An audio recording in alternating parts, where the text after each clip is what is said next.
अच्छा, अब हमारे पास क्या है, स्विच स्टेटमेंट है। स्विच स्टेटमेंट क्या होती है? The switch statement is another conditional structure.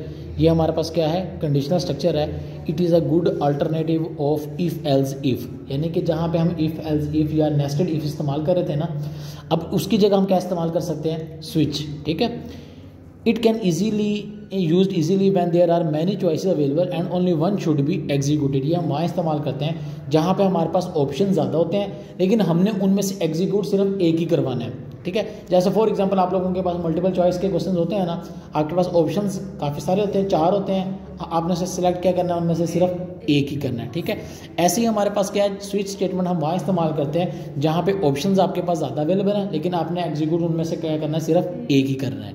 ठीक है, अब इसका थोड़ा सा हमारे पास सिंटैक्स जो है ना वो डिफरेंट है। इसमें क्या है, switch expression case value 1 statement break, case value 2 statement 2 break, और अप टू कब कहाँ तक है ये, केस वैल्यू n स्टेटमेंट, और लास्ट में क्या बच जाएगा आपके पास, ब्रेक।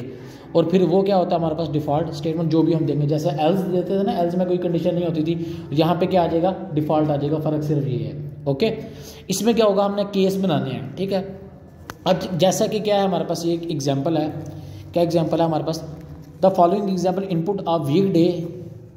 ठीक है, इधर समझो, इसमें क्या है हमारे पास कि हमने ये देखना है कि आप क्या कर रहे हो, इनपुट करना है वीक का नंबर। वीक में कितने डेज होते हैं हमारे पास, 7 डेज होते हैं। ठीक है ना, उसमें क्या है, हमने उन 7 डेज में से कोई एक नंबर इनपुट करना है और उसके अगेंस्ट बताना है कि वो कौन सा दिन बन रहा है। फॉर एग्जाम्पल उसने ये भी आगे बताया कि अगर 1 है ना तो वो क्या होना चाहिए, फ्राइडे होना चाहिए। उसने हमें क्या दे दिया, हिंट दे दिया।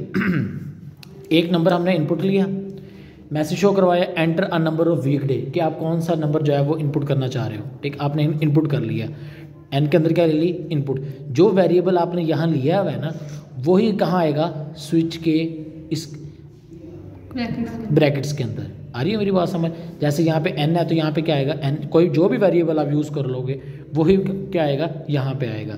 अच्छा, अब आपने क्या बना दिया, 7 दिन होते हैं, आपने कितने केस बना देने हैं, 7 केस बना लो आप। ठीक है, 7 केस बना लिए।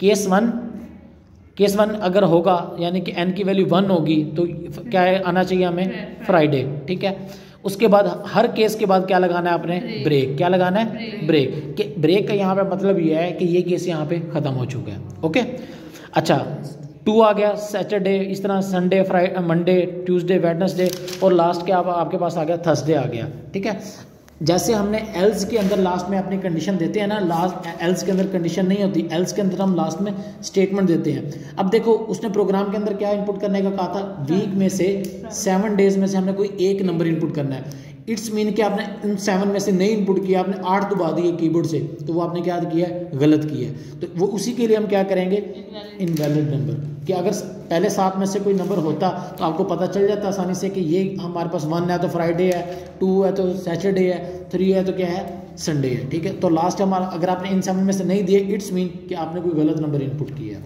ओके।